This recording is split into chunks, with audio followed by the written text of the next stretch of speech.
Haleluya, haleluya. Abaramukije mu izina rya Yesu. Reka dutangire dusenga Imana kugira ngo icyo tugiye kuvuga kigire impact mu mitima yacu.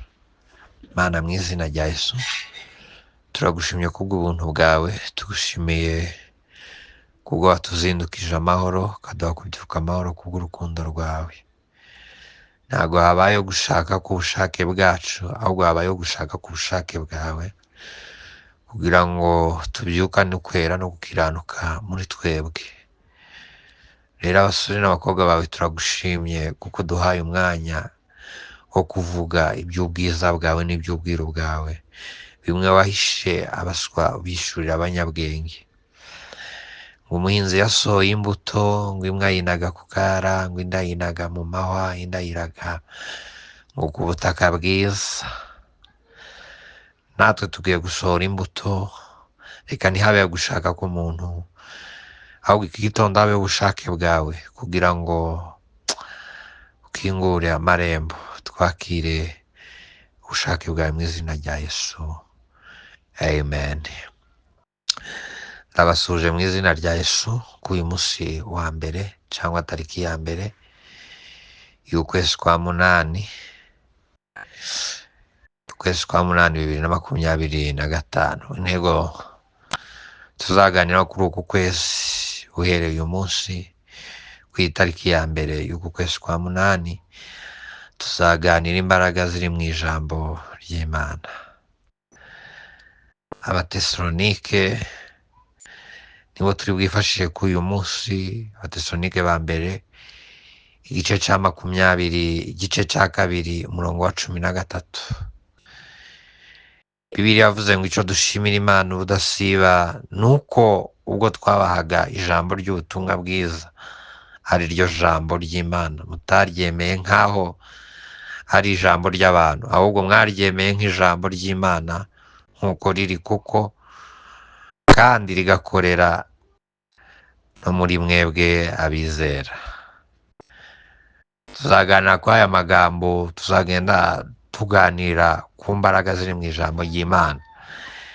Imbaraga ziri mu ijambo ry'Imana zitandukanye n'imbaraga ziri mu ijambo ry'ababyeyi batubyara, nubwo nabo bavuga amagambo meza. Ritandukanye n'ijambo riri mu badushumbye, ritandukanye n'ijambo riri mu bayobozi. Na kenshi iyo bavuze bakavuga mu buryo bw'ijambo ry'Imana, rigira impinduka kuruta andi magambo yose. Ijambo ry'Imana rifite imbaraga. Ijambo ry'Imana niryo rirema, niryo rizana ubuzima. Ijambo ry'Imana ni itara rimurikira abizera, kandi ni ubuzima. Ijambo ry'Imana ntiririmo gusa gutyo. Ijambo ry'Imana ririmo ubuzima. Ubuzima rero budafite ijambo nta buzima. Kubizera twabwita ubuzima bupfuye. Niyo mpamvu guhera uyu munsi utangire utahure imbaraga ziri mu ijambo ry'Imana. Bavandimwe, wiri Pawulo wabwiye iri torero ry'i Tesalonike, aravuga ngo icyo dushimira Imana ubudasiba, aravuga ngo nuko ubwo twabahaga ijambo ry'ubutumwa bwiza, ari ryo jambo ry'Imana, tutaryemeye nk'aho ari ijambo ry'abantu. Iryo ryari ishimwe ryuzuye Pawulo, kubera ko yari amaze kugenzura akabona ko kumenyera ijambo ry'Imana bituruka mu kuryakira nk'ijambo ry'abantu. Bavane, reka mbabwire, iyo turi kumenyera ijambo ry'Imana, tuba dufashe ijambo ry'Imana tukaryamburubukana n'imbaraga ry'uko ari ijambo ry'Imana, tukarihengeka, tukarigira ibindi bintu. Ariko Pawulo icyamunejeje mu iri torero ry'Abatesalonike ngo nuko ijambo ry'Imana ngo bataryakiriye, ubu butumwa bwiza bw'ijambo ry'Imana batabwakiriye nk'inkuru ivuye ku musozi umwe cyangwa ijya ku wundi, ahubwo baryakiriye nk'amakuru avuye ku Mana aza kuri bo abereka uko bakwiye kubaho, ngo batangira kubyizera. Uko niko kuri ku ijambo ry'Imana. Uyu munsi rero ndababwira ngo uburyo wakakira ubutumwa bwiza butuma ijambo rizana impinduka mu mibereho yawe iyo ubwakiranye nk'ijambo rivuzwe n'Imana, ugakora ibyaryo rigatunganye rwose, riragutunganya rwose.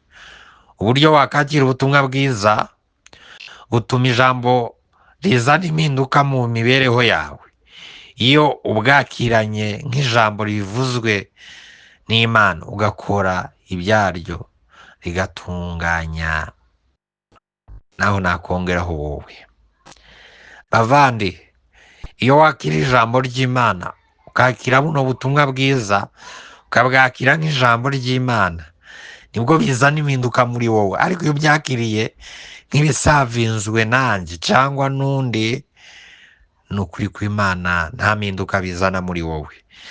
Ariko ijambo ry'Imana iyo rimanutse rikamanuka mu buzima bw'abizera n'abatarizera bakaryumva, barangiza bakumva ko ari ijambo ry'Imana, ubu butumwa bwiza ntabwo bubahindukira ubutumwa bwa kandi gasozi, bubahindukira ubutumwa buhembura ubugingo bwabo, bubahindukira ubutumwa buzana ubuzima muri bo, bikazana impact, bikazana impinduka muri bo.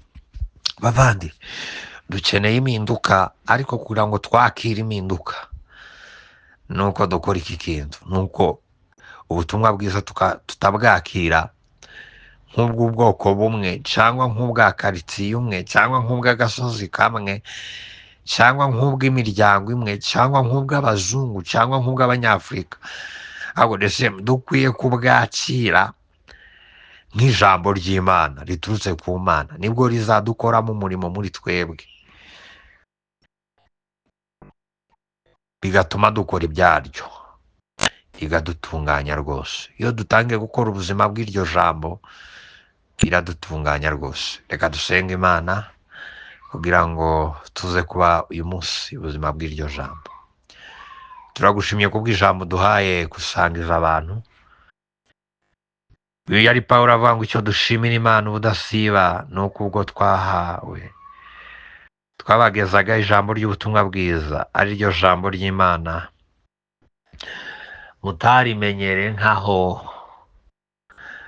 ari ijambo ry'abantu, ahubwo mwaryemeye nk'ijambo ry'Imana.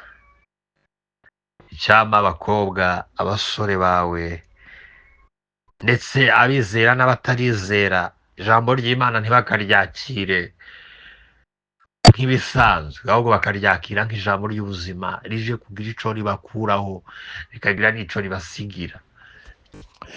Bizatuma imigenzereze yabo n'imitekerereze yabo iba mizima, bizatuma imyumvire yacu itungana rwose.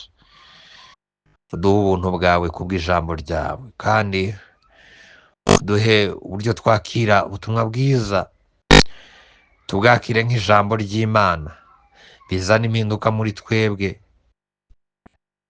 dutangire gukora iby'iryo jambo kugira ngo tube abatunganye rwose. Kandi uyu munsi weze uduhe kugendera mu kuri kw'ijambo ry'Imana mu izina rya Yesu, amen. Mbifurije umunsi mwiza wo guhishurirwa Imana.